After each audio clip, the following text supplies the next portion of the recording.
Bom dia, bom dia, bom dia. Bom dia, Benizinha, tudo bem? Bom Bom dia, dia, tudo jóia. bom dia para todo mundo que acordou cedo pós-jogo do Brasil. Espero que vocês tenham comemorado bastante. Aproveitar enquanto a gente ainda pode, né? Espero que a gente continue na disputa aí. Vai ser feriado prolongado, disseram agora, porque segunda-feira é o próximo jogo às 2 da tarde, 2h30. Então, Brasileiro é isso aí, né? Tá Bom todo mundo dia, bom querendo uma dia. desculpa. Bom bom dia. Bom dia, Fran. dia, Fran. Tudo bem? A turma tá acordando, vai acordar, vai todo mundo acordar. Agora, esse jogo Então, na segunda, viu? Eu não tô achando bom, não, velho, porque vou cancelar minha agenda. Eu tava com a agenda cheia na segunda. É triste, viu? Pior que se você então, não cancelar e for trabalhar, você vai ficar sozinho. esse é o O problema, pessoal não né? vai, né? O Não pessoal não adianta. aparece. É, A gente então, até tenta, né? Mas o povo não vai. é, Ai, Ave Maria, mas fazer o quê? O negócio é curtir. 4 em 4 anos, né? De 4 em 4 anos. Exatamente.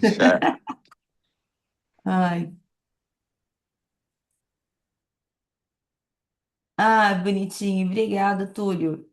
Muito, muito obrigada. Túlio tá me desejando feliz aniversário, gente. Muito obrigada. Meu Feliz aniversário foi ontem. aniversário, Fran. Obrigada, Olha, coisa boa, muito bom. Parabéns, viu? Muita paz, obrigada. saúde, alegria, tudo de bom para você, Fran. Amém. Obrigada. Você continue brilhando cada dia mais com essa Ah, competência sua, viu? Nos inspirando. Parabéns, viu, Fran? obrigada, meu amor. Muito obrigada. Muito obrigada. E agora vamos que vamos, né? Vamos para 6h41, vamos começar para a gente não atrasar, que essa aula é meio longa. Cadê? Gente, teve uma atualização nesse Zoom aqui, eu fico meio perdida aqui às vezes. Tá, vocês estão vendo minha tela? Sim, nós estamos vendo o app também. Ainda não está maximizado, mas estamos vendo. Tá. E essa mãozinha que tá aqui na frente também? Não consegui identificar nenhuma mãozinha. Não? Tá, porque tem um negócio aqui na frente, no seletor de janela, se eu posso permitir ou não permitir. Por isso que eu tô perguntando. Ok. Aí, Então essa mãozinha não tá aparecendo, né? não.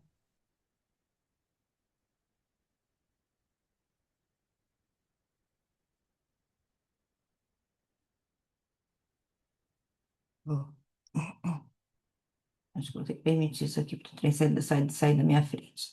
Então vamos lá, gente. Bom dia para todo mundo. Acordando cedo. Não sei como é que tá por aí. Aqui tá bem frio em Ribeirão. A gente está tendo inverno em Ribeirão Preto, que é uma coisa muito atípica, né? Esse tempo está mudando. E tá bem friozinho aqui. E eu vou falar para vocês um pouquinho sobre miopia patológica e maculopatia tracional miópica.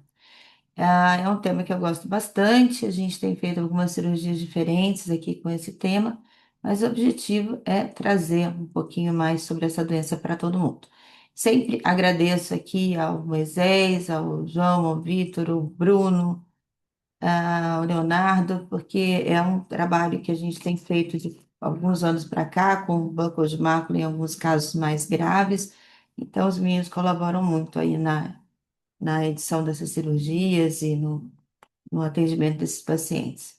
E por conceito, a miopia, a gente sabe que é um comprimento axial que não se estabiliza durante a fase adulta, né? A miopia patológica, levando a um estafiloma posterior a uma degeneração secundária da região macular.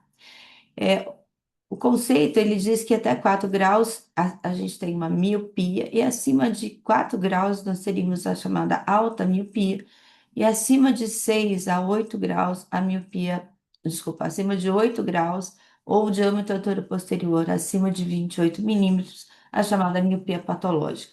Lembrando que o diâmetro antero-posterior normal é em torno de 24 milímetros, tá? E a cada 1 milímetro que o olho é maior, a gente tem um aumento de 3 dioptrias, certo? É uma herança autossômica dominante, pode ser recessiva ou pode ser ligada ao X. E também tem ação na miopia de fatores genéticos e fatores ambientais, como a gente está vendo aí um aumento muito grande de casos de miopia em torno de todo mundo, ao longo de todo o mundo, é, devido aos dispositivos móveis, à mudança do estilo de vida. Na miopia patológica, a gente tem algumas características associadas: catarata prematura, cinérese do vítreo, descolamento de retina eritematogenêco, secundária a essa cinérese vítrea, a contração da hialose posterior e tracionamento da retina. Glaucoma pode estar associado às miopias de alto grau, retinosquise foveal, retinosquise peridiscal e algumas alterações também associadas que são chamados fundos tesselatos, estáfilo posterior, a formação de Lake cracks, membrana neovascular que pode acontecer nesses olhos, cone miópico e as chamadas degenerações periféricas.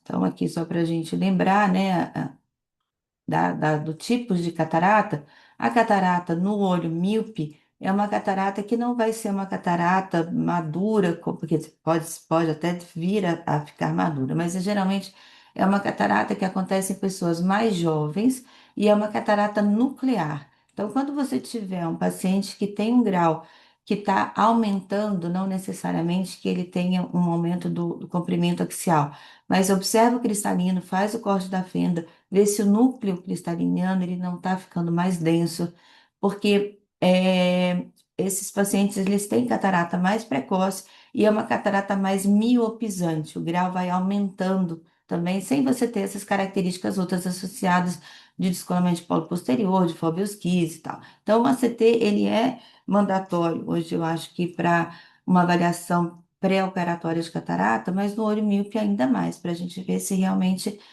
fazer uma diferenciação, se é uma diferenciação entre um crescimento axial e também uma catarata miópica que pode estar se instalando. Eu costumo dizer que todo paciente automíope, a gente deveria fazer uma biometria de segmento, né? Então, quando você tiver um paciente, faça uma biometria ao longo dos anos, se mudar, faça uma biometria, se ele começar a ter uma queixa, uma biometria novamente para saber se esse olho está crescendo. A gente não sabe exatamente por que que esses olhos começam a crescer, mas em torno dos 50 anos, principalmente das mulheres, pode acontecer um crescimento posterior, nesses casos de miopia patológica, tá? Em termos de epidemiologia, só voltando um pouquinho, como eu disse, a gente tem um aumento de prevalência nas últimas décadas. Se terem uma ideia, em 1960, a população chinesa tinha em torno de 10 a 20% de pessoas míopes. De 60 anos depois, em 2020, 90% da população chinesa é míope, sendo que 20% desses casos são pacientes automíopes.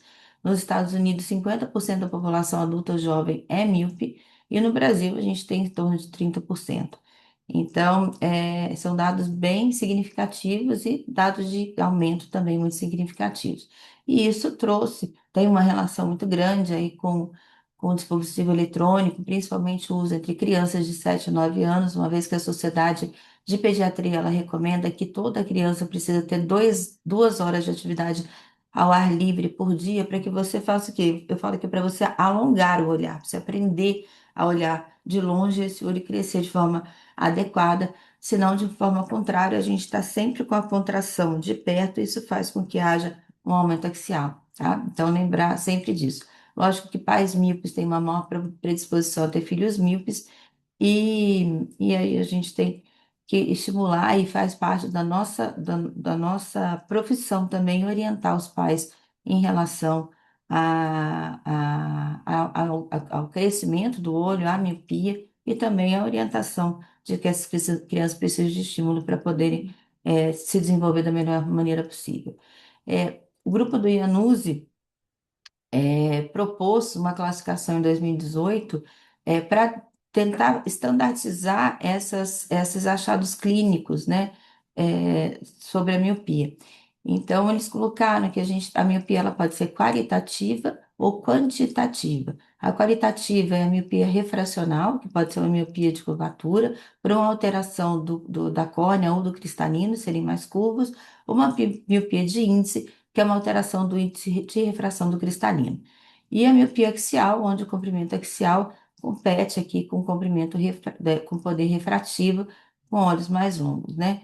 E a miopia quantitativa seria aquela onde a gente coloca que você tem miopia de 0 a meio grau, ok? Que seria dentro do normal. Abaixo a miopia de meio até 5,5 e acima de 6 graus, um pouquinho diferente da primeira colocação que eu trouxe, alta miopia. Lembrando, diâmetro antero-posterior acima de, aqui nessa classificação, acima de 26,5, tá? Então, olhos maiores, 26 a 28, a gente já considera paciente automíope.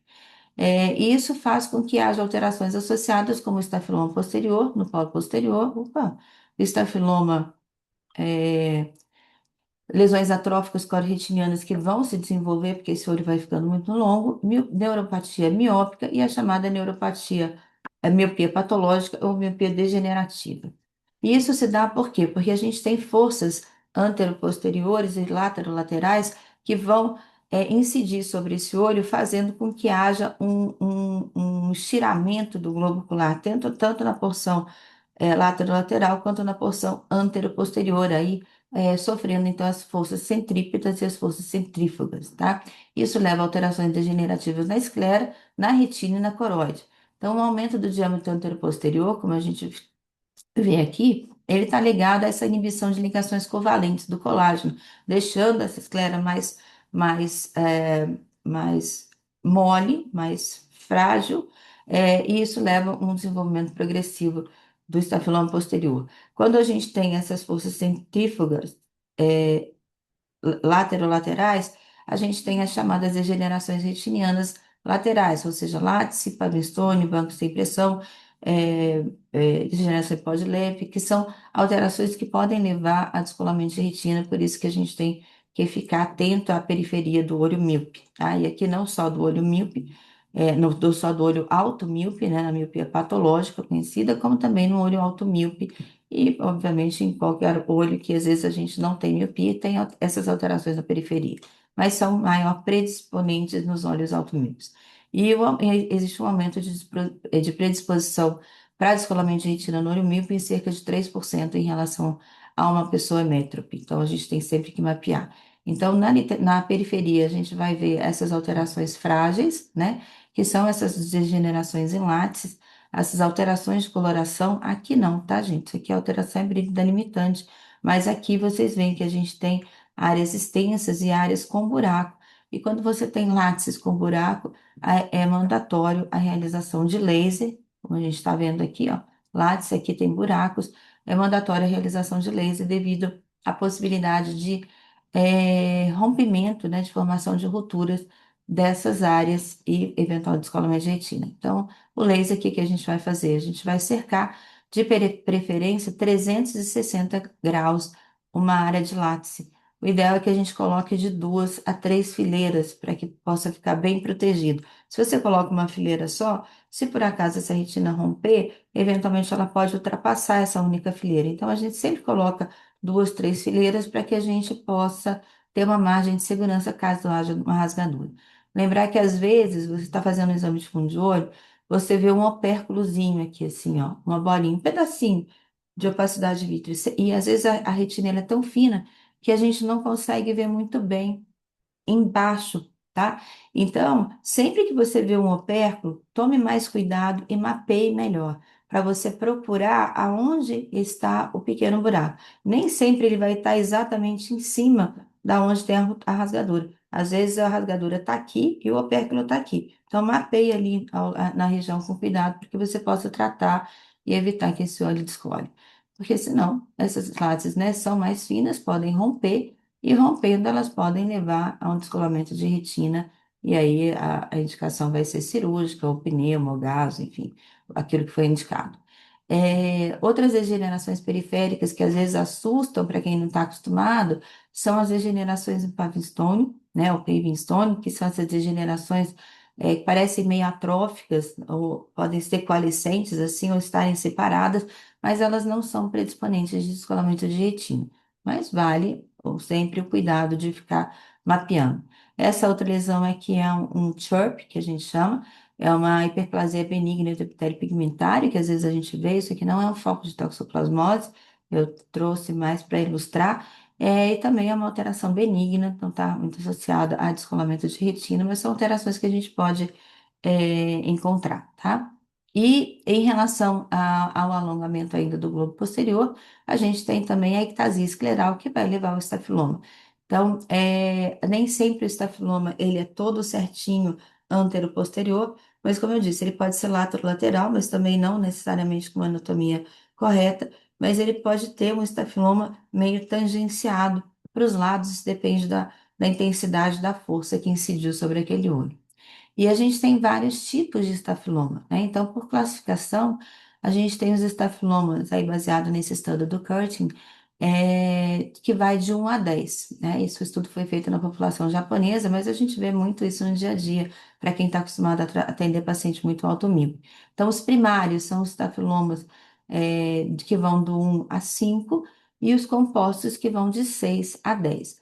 Então, o tipo 1 é aquele estafiloma que pega disco e mácula, o tipo 2 pegando só a mácula, o tipo 3 pegando só o disco, o tipo 4 pegando nasal ao disco, tipo 5 inferior ao disco, o tipo 6 é aquele estafiloma que pega disco e mácula, mas ele tem ainda mais um alongamento na região macular, que é o composto. O 7 é um composto também de estafiloma e que é onde o disco ele é ainda mais profundo.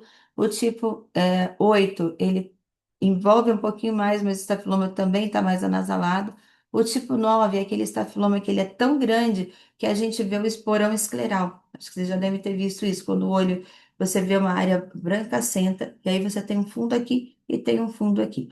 E o tipo 10 é o composto, onde você tem ele dividido em compartimentos e ainda mais anasalado. Então, são tipos de estafiloma, só para vocês saberem o que que vocês estão vendo nesses casos. Isso propõe que a maculopatia, que o José Luiz Moreno, em outro estudo, seja dividida em atrófica neovascular ou tracional, mas tudo isso pode acontecer junto. Então, a gente tem essa classificação que vai de A, T e N, que é A para atrofia, T de tracional e N de neovascular, onde você teria desde a ausência de alterações até uma atrofia macular completa, desde a ausência de maculosquise até uma retinosquise ou descolamento de retina completo. E aí o grupo da Paroline também veio trazendo uma outra classificação baseada na tomografia de coerência óptica e na indicação cirúrgica, e neovascularização de ausência de neovascularização até membrana neovascular e mancha de Fuchs, que é aquela membrana neovascular do olho míope que já cicatrizou e deixa aquela lesão hiperpigmentada na área da visão central. Então, só mostrando um pouquinho o aspecto do fundo do olho, aqui no A a gente teria ausência de atrofia, né? Apesar de a gente ter uma discreta rarefação aqui do fundo do olho. A B seria o fundo tesselatus, aquele fundo de aspecto miópico que a gente vê, que já tem um pouco de formação do crescente miópico. Nesse caso, um disco, muitas das vezes a gente vê nesses olhos, por eles serem muito longos, e às vezes, dependendo da força que incidiu do estafiloma, você tem um disco meio tiltado, né? Como a gente vê aqui, que é o disco que não está certinho ali no fundo do olho. Atrofia peridiscal, atrofias focais, que são patch atrophies, que a gente chama, né, que são essas atrofias focais, atrofia mais extensa envolvendo a área macular, que é a chamada atrofia mais difusa, e a atrofia macular completa, onde você vê essa alteração já bem comprometida, esses olhos têm uma visão mais baixa. Lembrando que essa atrofia ela pode crescer independente de qualquer ato cirúrgico, principalmente em buccal macular. Hoje em dia, alguns autores advogam que a colocação do buccal leva à atrofia macular em olhos automíopes, mas a gente também pode ter uma formação, um crescimento dessa atrofia, independente de qualquer coisa, porque esses olhos sofrem esse estirão dessas forças centrípeta e centrípeta e centrífuga que acabam levando a esse crescimento, uma fraqueza do epitélio pigmentar e a atrofia acontece por si só. Então, tanto no aspecto superior aqui dessa evolução, é o mesmo caso, obviamente, que foi evoluindo, e aqui nesse outro olho direito, que também tem uma evolução, e aqui a gente também tem essas alterações hiperpigmentadas aqui da chamada mancha de Fuchs. Em termos de neovascularização, olhos sem neovascularização, Aqui a gente vê uma rarefação de tecido e uma linha fina que a gente vê melhor aqui, ó, que são chamados de lake cracks, né? Que é justamente quando você tem esses tiramentos, são fraturas na membrana de Bru, e essas fraturas na membrana de Bru podem predispor à formação de membrana neovascular. E a gente pode ter tanto um componente hemorrágico, mas nem toda hemorragia significa que tem uma membrana neovascular embaixo, então o OCT ele é mandatório para a gente fazer a diferenciação aqui, se precisa ou se não precisa tratar esses casos.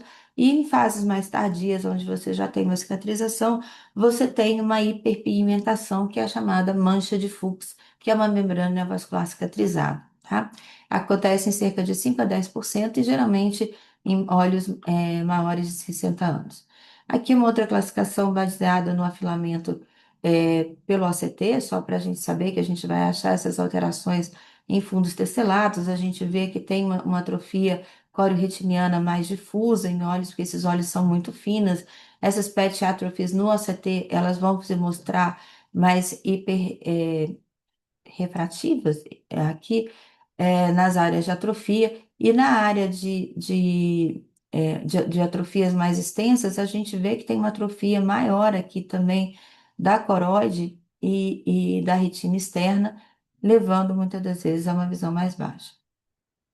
As membranas neovasculares do olho míope, elas são diferentes da membrana neovascular da degeneração macular relacionada à idade, uma vez que a degeneração macular relacionada à idade são lesões maiores, são mais recidivantes, né? São lesões que ficam mais indolentes, às vezes, no tratamento, da mesma forma, por exemplo, que as membranas estrias angioides, mas aqui, na membrana da maculopatia miópica, é uma lesão geralmente mais pontiforme, menor, subfoveal, e são lesões que às vezes a gente tem que passar o corte do OCT em raster e procurar com cuidado, porque elas são tão pequenas às vezes que a gente não pega direitinho no corte do OCT se você não estiver olhando com muito cuidado. Então, paciente automíope tem queixa de baixa de visão, uma das coisas que a gente tem que fazer mandatoriamente é fazer uma tomografia de coerência óptica para procurar uma membrana neovascular. Então, aqui a gente está vendo uma membrana numa lesão ativa que é até bem definida, né? Que a gente consegue ver bem.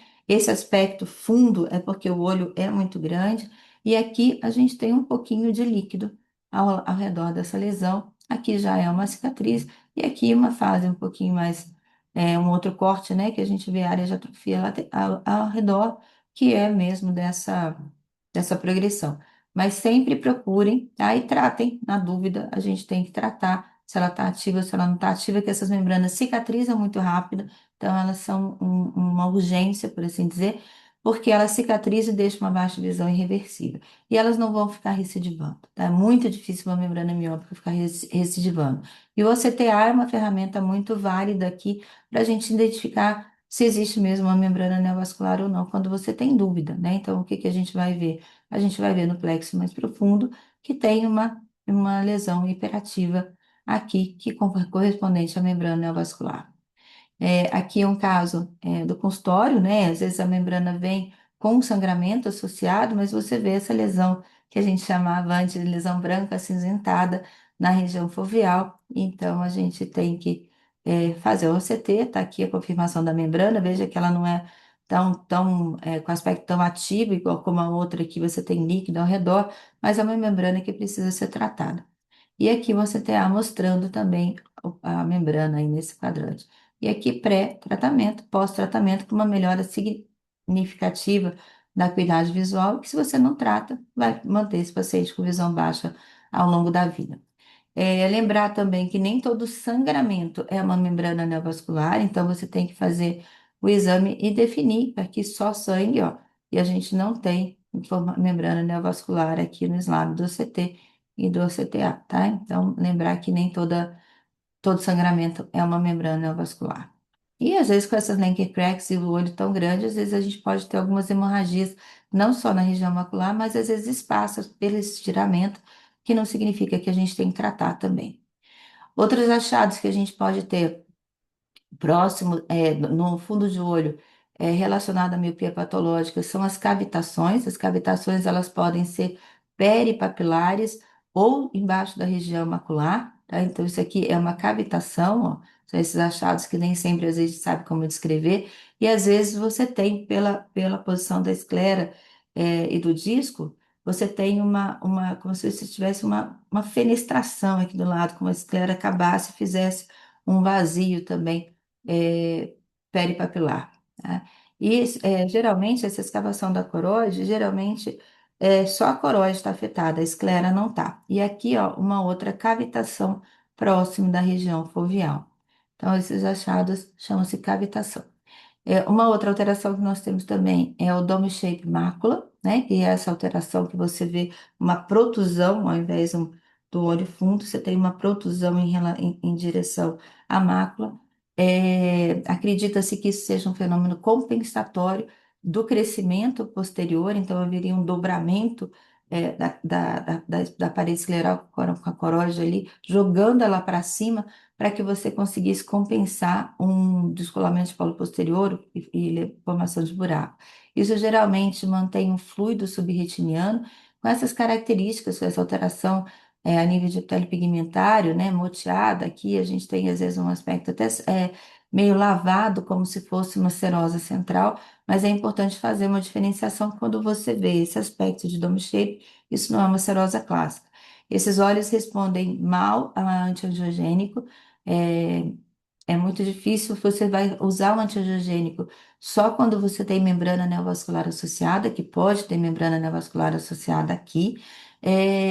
Corticoide também não tem uma boa resposta no tratamento, e muitas das vezes o que você faz a não ser que tenha membrana neovascular, é conduta expectante, porque uma hora esse fluido vai se acomodar e vai melhorar espontaneamente, tá? Ele foi descrito inicialmente por Gauss em 2008, como eu disse, um mecanismo de adaptação à expansão escleral, né? Então faz esse cone aí, através desse colapso da parede posterior. E falando ainda de dome shape, né? Como eu disse, ele parece ser protetivo contra a formação de uma foveosquise ou de outras alterações mais preocupantes, como o descolamento de polo posterior. Outra coisa que a gente pode ver em crianças e adolescentes, e às vezes no adulto também, é essa red shape mácula, que é essa mácula em crista. Geralmente a gente percebe isso mais em criança e adolescente, como aquele olho que você fala assim, nossa, por um minuto você não foi míope, que você vê e aí o estafiloma tangencia a mácula ali, ou faz esse aspecto que você tem, essa elevação aqui embaixo da região macular, que é esse abaulamento aí no meridiano único, formando essa crista. Geralmente não tem estafiloma, a base é mais larga, enfim, mais uma curiosidade para a gente colocar em anatomia aquilo que a gente está vendo. E falando um pouquinho de maculopatia tracional miópica, a gente também tem essa classificação que vai de T0 a T5, que seria a ausência de maculopatia, ou até a formação de um buraco macular interno, um buraco macular verdadeiro, um descolamento de retina. Então, aqui o que que a gente vê? A gente tem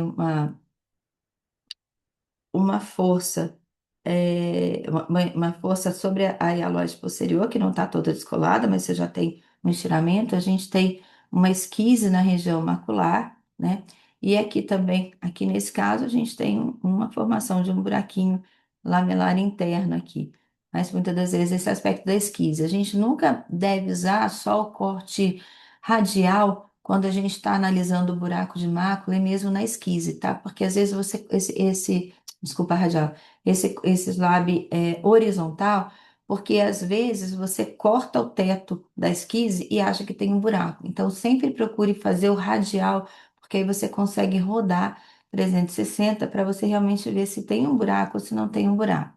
E aqui, né, nesse outro caso, a gente tem tanto uma esquise externa, quanto a gente tem uma esquise interna, né, além da força do vítreo, né? Muitas das vezes essa força ela vem antero-posterior, porque o vítreo puxa, traciona, você tem o tracionamento da parede, o alongamento posterior da esclera mais frágil, e essa composição leva a essa formação da esquise. Aqui uma esquise interna e externa com um buraco interno, e aqui um buraco interno maior, né, já com um quadro bem mais significativo, e aqui um buraco, então, verdadeiro, com uma esquise de mácula. Esses olhos muitas das vezes evoluem para descolamento de retina, não por rupturas periféricas, mas por rupturas aqui pelo buraco mesmo, como a gente vê nesse caso, que você já tem um descolamento de retina associado ao buraco de mácula, tá?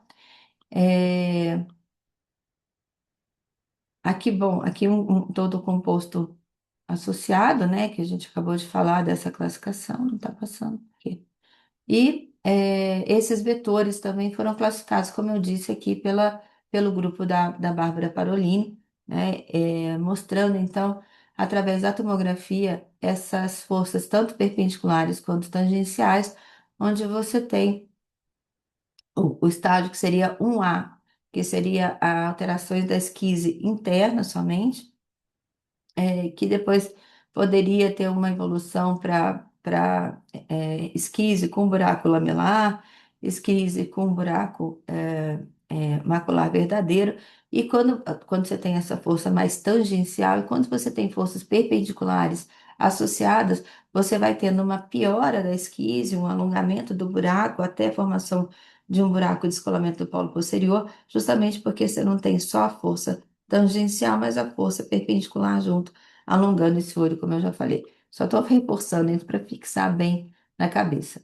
E o que que acontece aqui, né? Quando você tem esses dois componentes juntos, o aumento do comprimento axial, as forças mecânicas tangenciais e perpendiculares, você tem também, e tem uma maculopatia miópica associada com uma rarefação difusa do epitélio pigmentário, um olho com fundos miópicos bem significativo, você tem uma piora da bomba de sódio e potássio, ou seja, você tem um epitélio pigmentário pobre, funcionante, e isso faz com que algumas vezes você tenha falência cirúrgica, não só pela anatomia, mas também pela bomba do PR, que às vezes não consegue manter a retina descolada.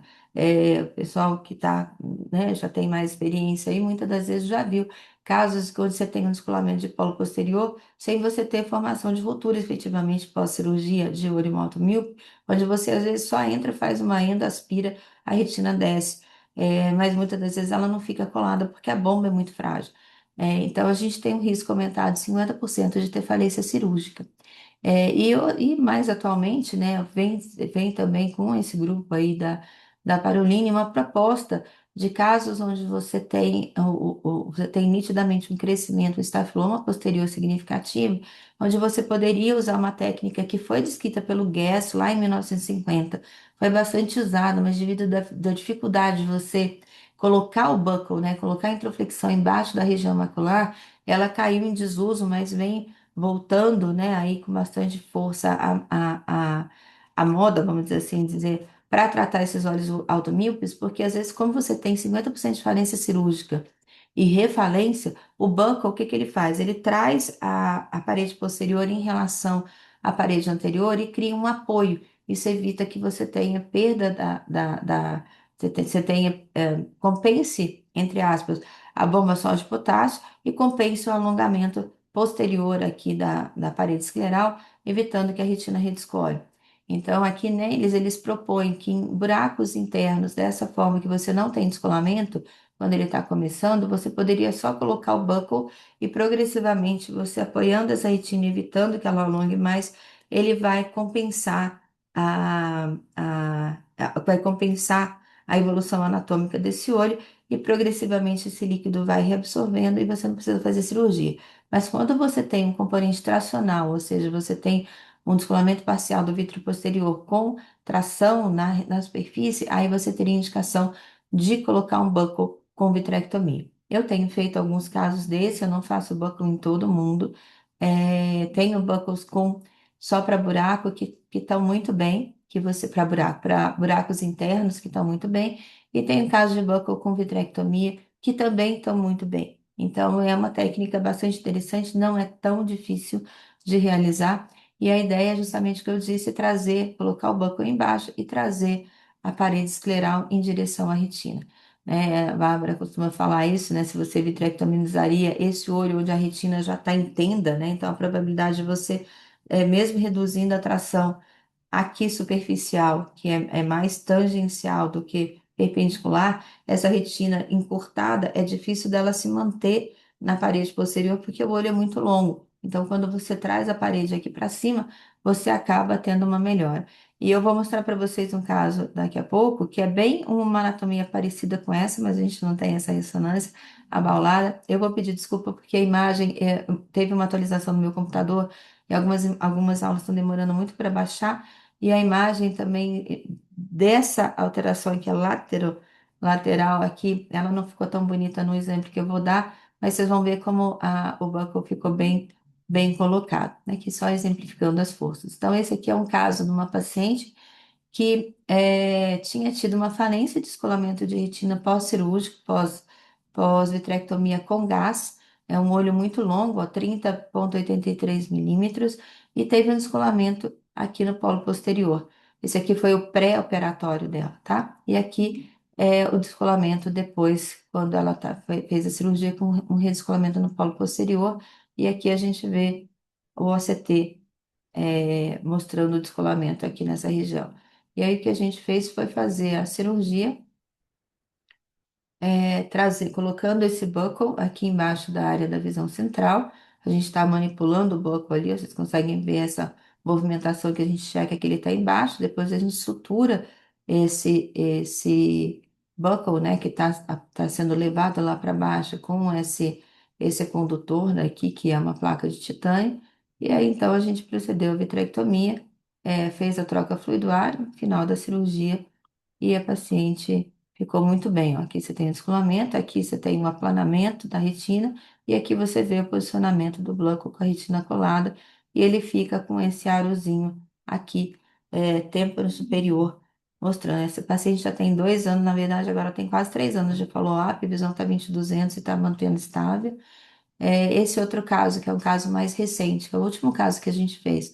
Essa moça de 57 anos, com uma baixa de visão há 3 meses, movimento de mãos, e ela tinha um olhinho bem longo. Aqui não está com OCT, eu peço desculpas, mas vocês vejam que ela está basicamente com esse descolamento aqui no polo posterior, o resto da retina aplicada, que a gente vê aqui na linha infrared, essa área do descolamento, a gente até define melhor aqui essa região. E aqui o mapeamento, né, mostrando a área do descolamento, essas imagens bonitas aqui são do o Bruno que fez. Tem alterações degenerativas aqui em área central. E aqui ela tinha um buraquinho bem nessa área de atrofia aqui, ó. E olha como esse olho é longo. Esse aqui é um OCT que a gente tem, esse aparelho agora no HC, que chama Sky, e a gente consegue colocar todo o olho, né, dentro do OCT, conseguindo medir, pegar essa imagem linda aqui do diâmetro anteroposterior. E aqui, se vocês olharem, ela tem uma discreta falha aqui do lado, que é aqui a imagem não pegou exatamente nessa imagem. Eu pedi ontem para mandar, mas a gente saiu muito tarde do centro cirúrgico, não deu para colocar. A área do estafiloma dela é mais temporal aqui, como aquela imagem que eu mostrei anteriormente ali da doutora Bárbara Peronini. Então, o que a gente fez aqui na cirurgia dessa paciente, a gente abre a conjuntiva, né? Nesse caso aqui a gente fez uma peritomia, separou o reto superior aqui para dar é, apoio para poder fazer essa manipulação e o lateral, porque você quer colocar o bloco embaixo da mácula, né? Então você tem que colocar no quadrante temporal superior. Então eu já tinha montado o nosso buckle sou eu que monto. Então a gente colocou a proteção. Aqui a gente vai colocar uma chandelier e a chandelier vai ajudar a gente a ver, olha lá, o movimento. Ó. Vendo? A gente tem um movimento aqui embaixo, vocês conseguem definir que a gente vê essa depressãozinha, onde eu confirmo que ela está lá. Uma outra maneira, você pode colocar uma chandelier, colocar só a fibra do chandelier e passá-la junto com o banco para você iluminar lá posterior. Mas a gente faz desse jeito, dá certo. E olha que aqui a gente já tem uma indentação lá do polo posterior quando a gente está fazendo a vitrectomia. Aí nós coramos com triacinolona para ver melhor esses olhos. Quando vocês forem operar olho muito míope, eles às vezes têm uma vitreosquise com várias camadas de esquise. Então você tem que tirar todas essas membranas para que você possa realmente ter um relaxamento da estrutural e que essa retina se mantenha no lugar. Então, às vezes é importante corar mais de uma vez. Você cora de novo. E você faz isso bem amplo no polo posterior, pegando toda a área onde você tem o estafiloma, que se você não aumentar isso para a área do estafiloma, você ainda vai ter uma força tangencial ali e diminui a chance da sua retina ficar aplicada. Então, quanto maior esse peeling aí da limitante que você conseguir fazer, mais fácil da retina ficar relaxada, tá? Então, aqui a gente está fazendo esse peeling bem extenso, justamente para ajudar nesse relaxamento. Obviamente, a gente está fazendo peeling aqui porque a gente tem essa, esse descolamento do colo posterior, e aí a gente vai revisar as alterações periféricas, fizemos a troca, e aqui até, né, não é mais ideal, mas a gente fez a troca pelo buraco, mantendo um pouquinho mais longe aqui, porque nesses olhos automíopes e muito finos, a gente tem medo de fazer algum outro buraco próximo da área do estafiloma, porque ele pode infiltrar ali de novo, então não é a melhor forma, mas a gente prefere fazer dessa forma com muito cuidado. E aqui o pós-operatório, vocês vendo que a retina está bem colada, a indentação está aqui de baixo, e aqui mostrando a resolução do descolamento de retina. Isso aqui não é o buckle, tá, gente? Isso aqui é o esporão, como eu disse, escleral, pela anatomia, que é o outro corte, mas o buckle está posicionado nessa região aqui, ó. Vocês vão conseguir ver uma sombrinha, que é onde ela tinha a área da. Aqui, ó. Aqui, ó, o desenho dele aqui, ó. A área do estafiloma. E é isso. E esse aqui é um outro caso, só para vou passar rapidamente, só para vocês verem o tamanho desse olho aqui para trás, ó. Tá é difícil você pensar que você teria uma tenda, que essa retina encurtada vai ficar lá para trás. Aqui mostrando que também tinha uma aderência vitro-retiniana. E aqui o pós-operatório, onde a gente colocou o buckle aqui, e você tem essa redução, ó, esse aqui é o sinal do buckle, com essa redução do estafiloma. Uma outra coisa, quando em olhos que você não tem descolamento de retina, buraco verdadeiro, você tem só o buraco, né, que seria o buraco interno, você pode colocar só o buckle, como eu já tinha dito. Então, aqui vejam na infrared essa alteração mostrando o descolamento aqui da região foveal, que corresponde a essa imagem, e a gente colocou o buckle, e aqui, essa aqui é a imagem do buckle, ó, e aqui o líquido vai progressivamente diminuindo e melhorando. E aqui, com 1 ano e 4 meses de pós, essa paciente ficou bem estável. Mas, na verdade, como tinha essa aderência, a gente seguiu fielmente, foi um dos primeiros casos na classificação de colocar só o banco. Por conta dessa tração, a gente acabou tendo que fazer vitrectomia depois. Então, se tem tração vitromacular, a vitrectomia está indicada associada ao banco. Mas é só para mostrar que o fluido, ele demora, mas ele vai aqui do baseline até aqui, ó, como a retina se aplica e realmente funciona, tá? Mas a gente tem que tomar alguns cuidados, né? Não é, é tão simples, a gente pode ter diplopia, a gente pode ter uma XT, quando você coloca o buckle, você pode ter deslocamento do buckle da região central, então precisa ter um aprimoramento de técnica e de confiança para que você possa fazer essa técnica como qualquer outra técnica cirúrgica.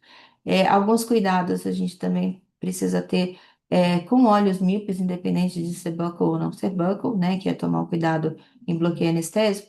Ah, e aqui, só voltando um minuto, eu coloquei só para vocês verem, eu sempre gosto de deixar essa imagem, porque em olhos muito míopes, a gente tem que pensar que esses olhos continuam crescendo. Esse aqui é o olho contralateral dessa paciente que eu acabei de mostrar para vocês aqui, ó. Essa paciente que a gente colocou o buckle, tá? Só que foi melhorando, mas o olho contralateral dela, olha como ela foi aumentando o descolamento foveal pelo crescimento do olho, olha como ele vai progressivamente aumentando até uma área até ela evoluir com descolamento. Às vezes, esses olhos também se adaptam e isso muda. Então, nem todo descolamento foveal sem buraco você deve indicar cirurgia logo de cara, porque às vezes essas alterações, a maculosquise, elas são adaptativas. Você vai repetir o ACT dali a 4, 6 meses, ela melhorou. Mas você tem que fazer um follow-up mais próximo, tá? Porque se o paciente piorar, e deixar ele orientado. Se ele piorar, para ele voltar antes do seu retorno, para que você possa analisar se tem indicação cirúrgica. Mas às vezes eles se adaptam ou às vezes eles progridem e aí a gente tem que operar. Como nesse caso que eu acabei de mostrar a imagem, ó, ela foi progredindo até ela chegar, ó, de 22 a 24, ela manteve 20/40 de visão, teve só essa fase que piorou a visão, mas ela não quis operar aqui e depois ela adaptou. Mas o que aconteceu foi que depois, aqui em janeiro, em maio, ela voltou a crescer de novo, e aí descompensou, e aqui a gente acabou operando. A gente acabou operando com vitrectomia, esse olho, e ficou muito bem. Só vitrectomia sem buckle.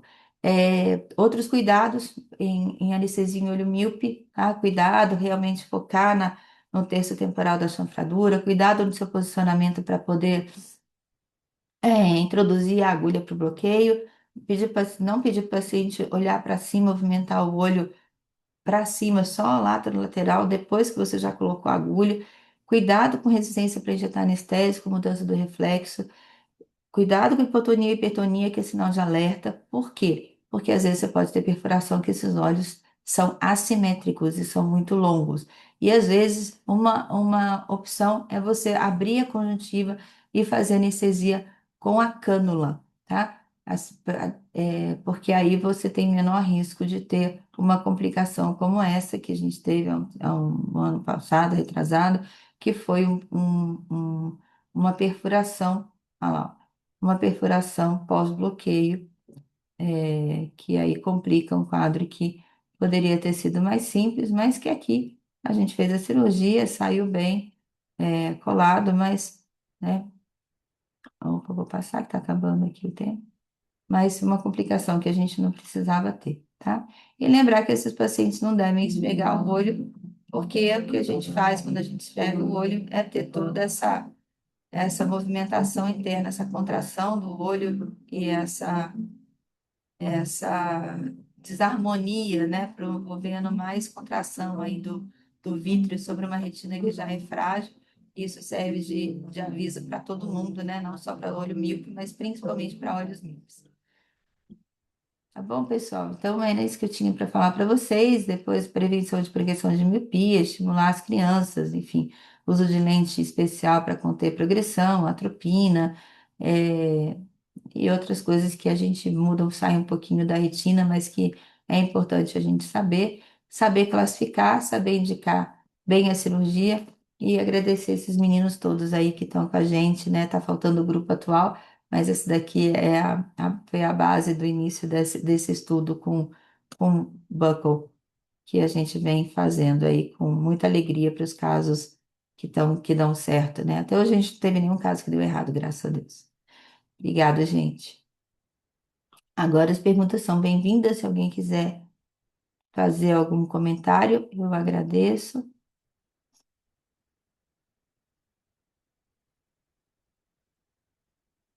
Muito bem. Acho que ninguém tem alguma dúvida aqui em relação a esse tema.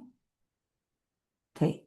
O que é um buckle? Buckle é um termo que a gente usa para uma introflexão. Quando você faz uma cirurgia, por exemplo, de uma retinopexia primária, né? Você não usa, você usa um pneu e uma esponja. Isso a gente chama de buckle, que você está colocando, é como se fosse um cinto, sabe? Quando você faz, buckle é uma cinta, né? Quando você, por exemplo, vai viajar de avião, você usa a aeromoça fala assim, fixe seu buckle, você vai estar colocando o seu cinto. Então você passa uma cinta em volta do olho para criar uma introflexão, para você trazer a parede da esclera mecanicamente em direção à retina. Então esse é o ato de fazer uma introflexão escleral com um buckle, com uma cintagem. E o buckle, nesse caso que a gente fala aqui, que daí que a gente fala do buckle de mácula, é justamente você colocar não uma cinta em volta do olho, mas você colocar um fragmento que ele vai embaixo da retina e ele vai lá embaixo da mácula e ele traz a parede posterior para cima, tá? A gente vai falar mais sobre isso, Antônio, na aula de descolamento de retina, que vai ficar agora para o segundo semestre, que a gente vai chamar aí as férias do Rooster. E eu achei melhor deixar esse tema para o segundo semestre, quando a gente começa a falar de descolamento de retina, e aí a gente traz técnicas cirúrgicas juntas e entra na segunda fase das aulas do Rooster, tá bom? Mais alguma dúvida? Ok? Ok, muito bem. Então, pessoal, é isso. A gente não puder falar isso, mas é isso. Esse é o final da nossa aula. Essa é a última aula do nosso primeiro semestre do Retina Rooster. Agora a gente vem em férias para que vocês possam ter um pouquinho de descansa também. E a gente volta no início de agosto, então, com a parte cirúrgica e outras doenças associadas à retina, como tumores oculares, as uveites, as ditropias, e assim vamos. Tá bom? Então, boas férias para todo mundo. Um grande abraço e a gente se vê em agosto. Tchau, tchau. Tchau, Fran.